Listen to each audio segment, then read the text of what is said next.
Cześć, dzień dobry, witam Was w kolejnym filmie. Jestem w ośrodku narciarskim Limone Piemonte. Czy ktoś z Was był tutaj? Pewnie nie. Jestem w Alpach Liguryjskich, kilkadziesiąt kilometrów od Morza Śródziemnego, na zachodnim krańcu Włoch, w Piemoncie. Jest to nowy kierunek narciarski, który od tego sezonu wprowadziło Biuro Podróży Itaka, które jest partnerem tego odcinka oraz partnerem moich wyjazdów. Serdecznie zapraszam na te fantastyczne trasy. No nie będę Wam zdradzał, jak tutaj było. Zapraszam do Limone Piemonte. Oglądamy.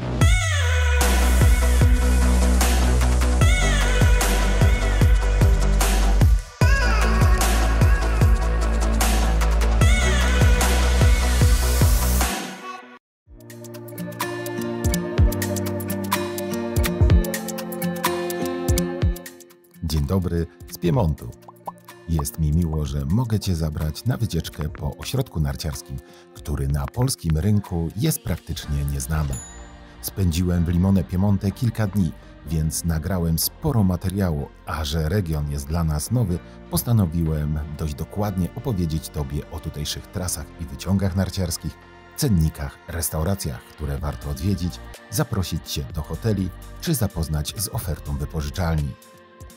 Dlatego podzieliłem materiał z Limone Piemonte na 2 odcinki, z których pierwszy właśnie oglądasz.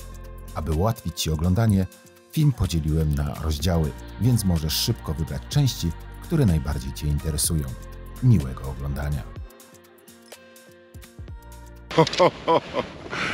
Myślę, że trasa numer 21, czerwona, z tymi bułami, przełamaniami, wypłaszczeniami, będzie jedną z Waszych ulubionych w trakcie pobytu w Limone Piemonte. Rewelacja, rewelacja. Trasa jest wytyczona dalej. Tutaj można wsiąść na krzesło, na 4-osobowe krzesło i wyjechać z powrotem do góry. Natomiast ja udaję się w tamtym kierunku, na, nazwijmy to, główne trasy, na taką czarną lufę numer 15, na której wszyscy ci, którzy lubią poczuć ogień w udach, na pewno będą zadowoleni. Jest tam bardzo szeroko, jest tam stromo. Może nie jakoś piekielnie, ale dosyć stromo, więc myślę, że dla zaawansowanych osób będzie to dobra polecajka. Teraz wjeżdżam na trasę 19A, proszę bardzo. Obiecałem, że będą numery tras. Przedłużenie trasy numer 21 i udaję się do krzesła, które widać za mną. O, tam u góry. Tam zaraz się pojawię. A na razie cieszę się tymi doskonałymi warunkami narciarskimi, bo mimo że śniegu naturalnego wokół jest niewiele, to tu na trasach jest super. Warunki są naprawdę bardzo fajne. Armatki pracują. A już dostałem informację, że następne, jutro jeszcze ma być ładnie, ale pojutrze i w kolejnym dniu ma spaść tutaj pół metra śniegu, więc osoby, które przyjadą do Limone Piemonte, na pewno będą miały bardzo zimowe warunki. Super. A dzisiaj też jest chłodno. Widzicie, armatki pracują.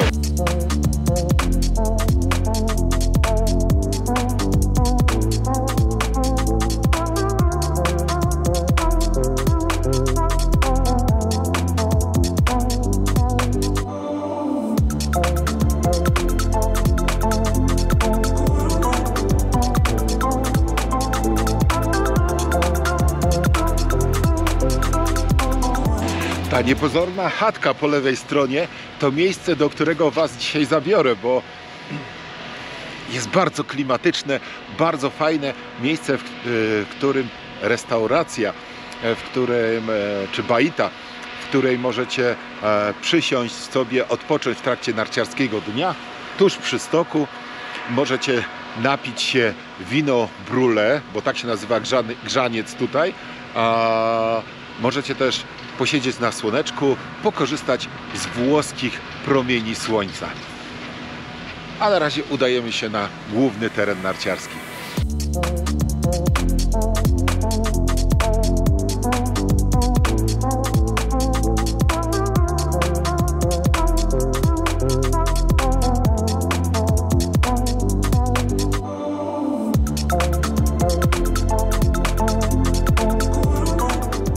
Dojechałem do głównych terenów narciarskich położonych nad miejscowością Limone Piemonte. Miejscowość znajduje się tam w dolinie. Za mną bardzo charakterystyczna góra Monte Vigio. 3840 z groszem metrów nad poziomem morza. Ja teraz już ruszam na czarną 15, która jest za mną, aby pokazać tereny narciarskie, o których wcześniej wspomniałem, dla zaawansowanych, dla tych wszystkich, którzy lubią szeroko i stromo.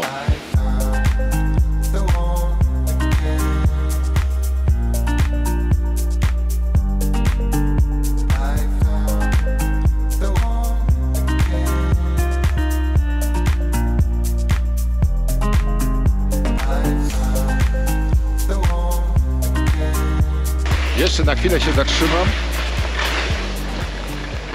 U moich stóp Limone Piemonte, a na tereny narciarskie z tej miejscowości dojedziecie gondolą, która znajduje się za mną. Część hoteli Itaki, właściwie jeden hotel Itaki jest położony tuż przy gondoli, więc bardzo blisko. Jest to 4-gwiazdkowy hotel. Natomiast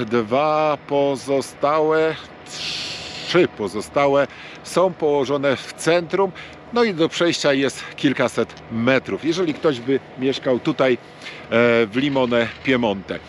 Do dyspozycji macie jeszcze kolejne 2 hotele, jeden, w którym ja mieszkam, i świetny szalet znajdujący się na szczycie górki. Tam też zajrzymy.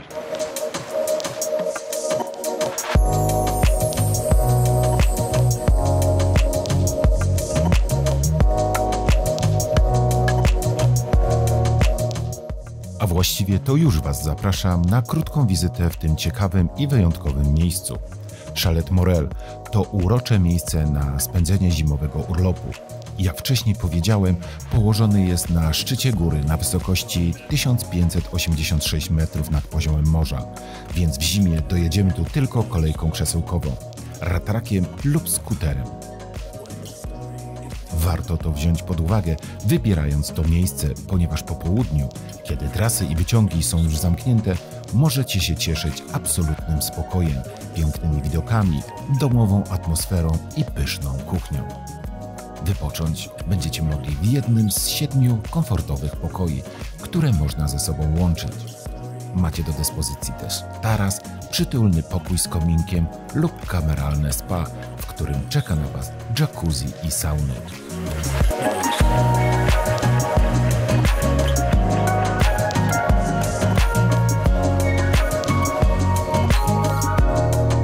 Kilka słów na temat infrastruktury w ośrodku Limone Piemonte. Macie tutaj przede wszystkim jedną główną gondolę, którą Wam przed chwilą pokazywałem, która wyjeżdża z głównej miejscowości na tereny narciarskie. Do tego macie sporo krzesełek. Kanapy nie są jakieś super nowoczesne, ale te główne kanapy, które wywożą na tereny takie będące kręgosłupem ośrodka narciarskiego, są wyprzęgane, są szybkie, mimo że nie mają osłon, nie są podgrzewane, to podróżuje się nimi szybko i sprawnie. Jest też tutaj jeszcze kilka takich starszych krzeseł dwuosobowych, ale wszystko działa poprawnie, wszystko funkcjonuje ok, więc nie ma specjalnie co narzekać. Biorąc pod uwagę, że przeważnie pogoda jest taka jak dzisiaj, czyli piękne słońce, więc macie czas na to, żeby się na tych kanapach troszeczkę opalić.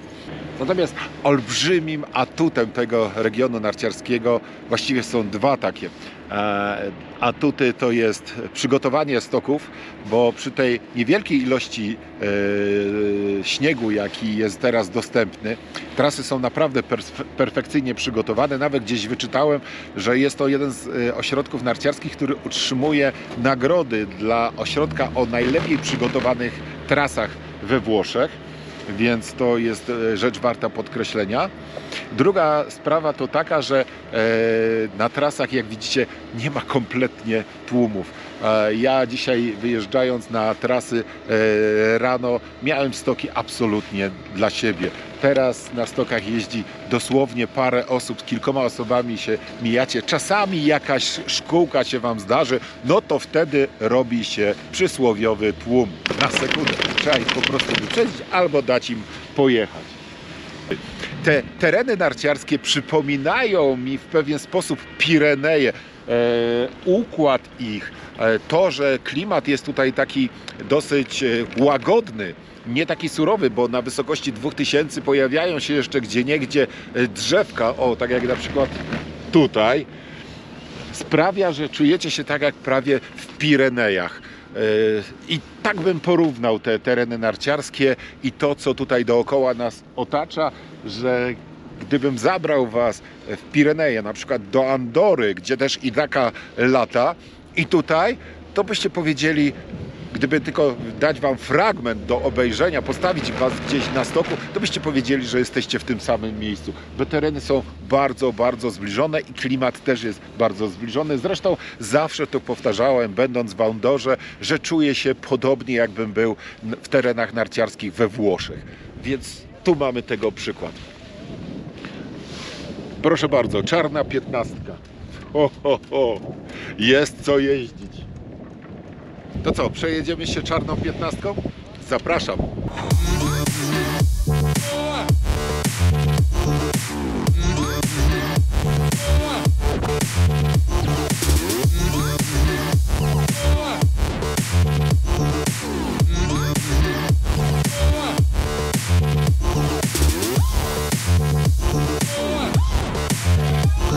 W tym miejscu, czy z tego miejsca mógłbym teraz zjechać tutaj w lewo i udać się na tereny narciarskie, z których przyjechałem. Ale pojadę w dół i tam odbiję do restauracji, o której wcześniej opowiadałem. Aparat mowy mi trochę zmarzł. Opowiadałem wam na krześle. Zajrzymy tam z kamerą, jak to wygląda.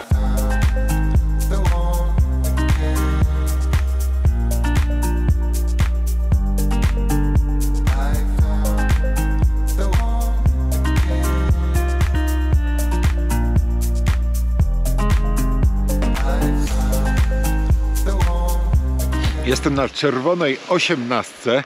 To taki przejazd w kierunku kanapy, którą można się wyciągnąć z powrotem na tereny narciarskie.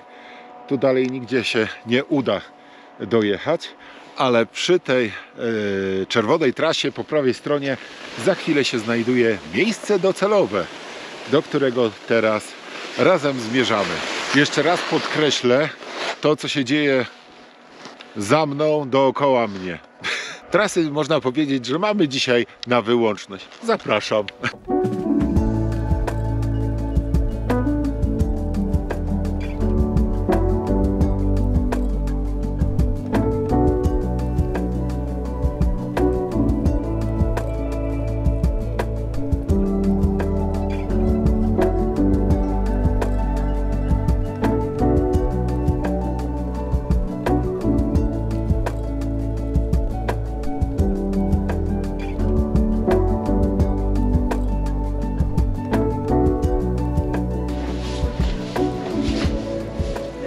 Zabieram was do wypożyczalni sprzętu narciarskiego.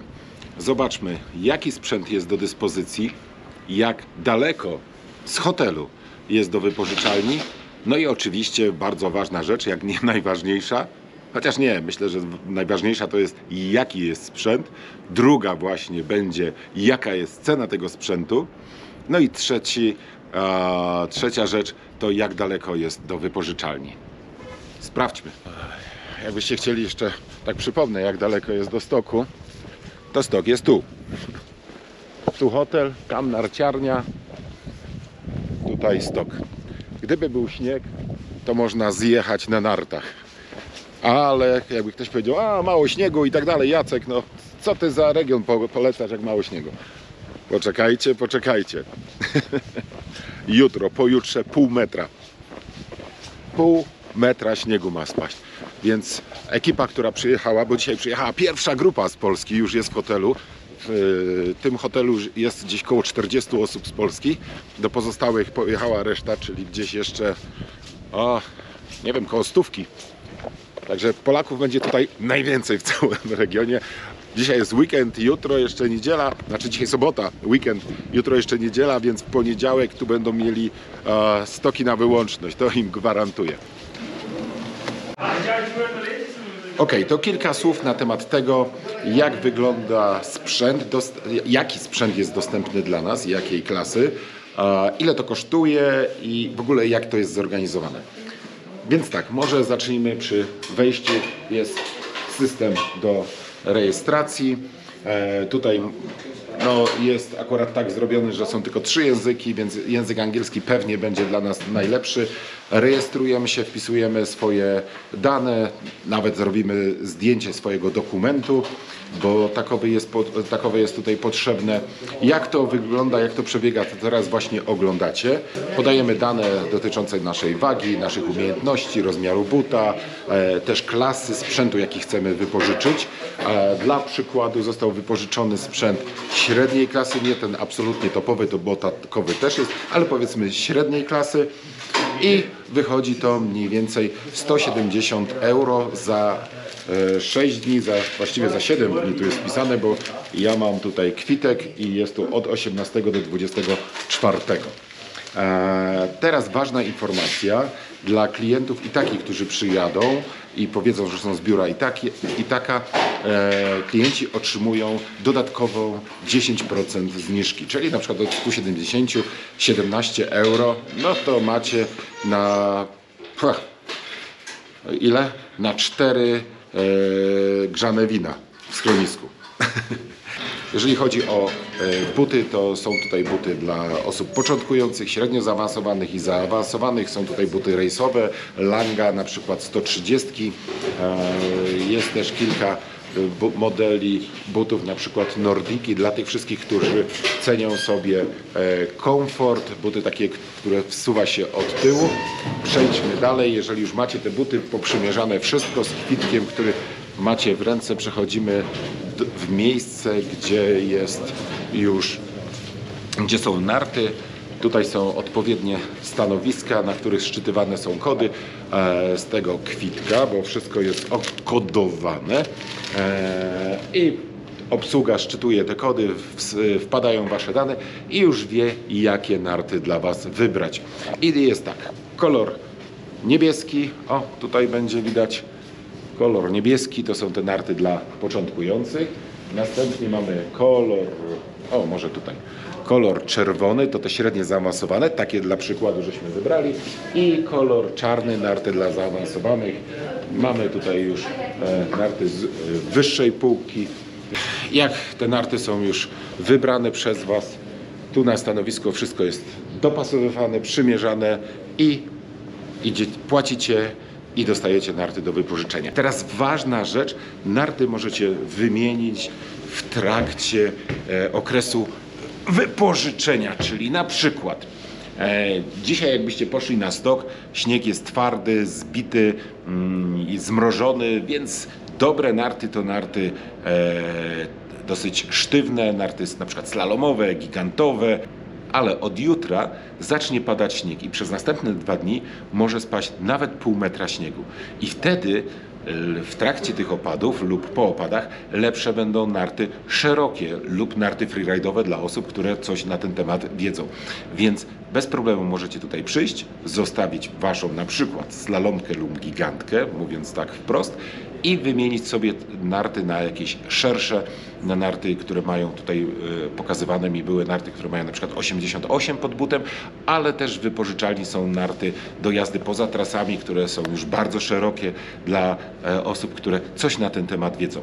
Na pewno na takich nartach szerszych All Mountain będzie wam się dużo lepiej jeździło. To tyle informacji na temat wypożyczenia sprzętu. Aha, jeszcze w międzyczasie cały czas tutaj wyświetlał się link do wypożyczalni, jeżeli byście chcieli sprawdzić na stronie wypożyczalni, co mają dostępne i w jakich cenach.